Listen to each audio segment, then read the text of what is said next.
এখন সবার মনে কিন্তু এই প্রশ্ন, হাওড়া থেকে গ্রিন লাইনে শিয়ালদার ভাড়া 20 টাকা, তারই পাশাপাশি ফুলবাগানে গেলেও দিতে হবে 20 টাকা। আরো বিস্তারিত জানবো, আমাদের সঙ্গে রয়েছেন প্রতিনিধি আবির। আবির, ঠিক কোথায় যেতে কত টাকা ভাড়া লাগবে?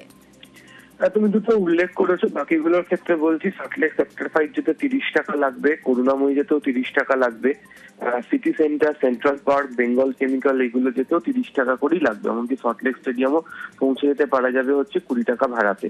এছাড়া যেহেতু এসপ্ল্যানেডে ইন্টারচেঞ্জ করার সুযোগ থাকছে, সেখান থেকে যদি কেউ দমদম ক্যান্টনমেন্ট, যশোর রোড, জয়হিন্দ যেতে চায় তাহলে সেখান থেকে তাদেরকে 40 এবং 50 টাকা করে ভাড়া দিতে হবে।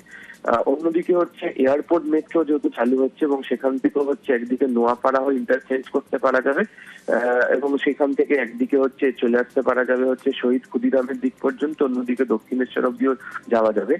সেখানে হচ্ছে ভাড়ার তালিকা প্রকাশ করা ইতিমধ্যেই হয়েছে। কেউ যদি এয়ারপোর্ট থেকে হাওড়া আসতে চান তাহলে তাকে 50 টাকা দিতে হবে, এ যদি এসপ্ল্যানেড আসতে চান তাকে 40 টাকা দিতে হবে, শিয়ালদা পৌঁছতে গেলেও তাকে দিতে হবে হচ্ছে 50 টাকা, ফুলবাগানেও 50 টাকা।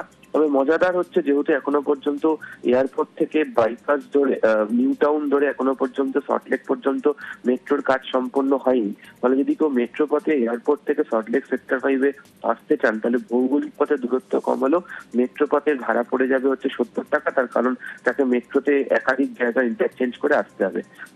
তবে সুবিধা একটাই স্মার্ট কার্ড বা একটাই টিকিটে সমস্ত জায়গা ভ্রমণ করতে পারা যাবে, যে কোনো দিকে যেতে পারা যাবে এবং এসপ্ল্যানেড, নোয়াপাড়া এই সমস্ত জায়গাগুলোতে ইন্টারচেঞ্জের সুবিধার জন্য সেখানে কমার্শিয়ালের ব্যক্তি আর অনেক বেশি করে রাখা হবে, এটিভিএম এর সংখ্যাও অনেক বৃদ্ধি করে রাখা হচ্ছে। তাহলে সর্বাধিক 70 টাকা এবং সর্বনিম্ন যে 5 টাকা তারই আপাতত শহরের বিভিন্ন প্রান্তে মেট্রো করে green line, blue line, orange line তাতে যাতায়াত করতে পারা যাবে। খুব শীঘ্রই চেষ্টা করা হচ্ছে যে পার্পল লাইন তো যুক্ত করার, তাড়াতাড়ি কাজ চলে আসলে সেদিকেও যাওয়ার ক্ষেত্রে এই বিভিন্ন ইন্টারচেঞ্জের মধ্যে দিয়ে যাওয়া সম্ভব হবে যাত্রীদের। আবির, আজ তো উদ্বোধন হবে, মানুষজন পরিষেবা পাবে কবে থেকে?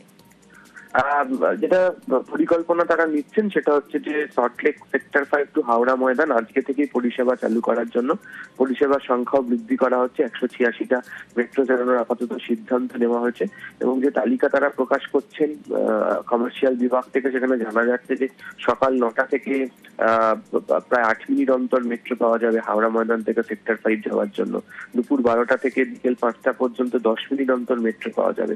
আবার বিকেল 5টা থেকে রাত 8টা পর্যন্ত 8 মিনিট অন্তর, রাত 8টা থেকে রাত 9:45 পর্যন্ত 15 মিনিট অন্তর পাওয়া যাবে।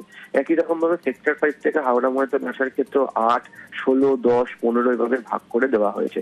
তবে এয়ারপোর্ট থেকে নোয়াপাড়া এবং অন্যদিকে হচ্ছে বেলেঘাটা থেকে রুবি আজকেই পরিষেবা চালু করা হচ্ছে না। সূত্রের খবর সোমবার বা মঙ্গলবার থেকে এই অংশে মেট্রো পরিষেবা চালু করে দেওয়া হবে। বেশ, ধন্যবাদ আবির।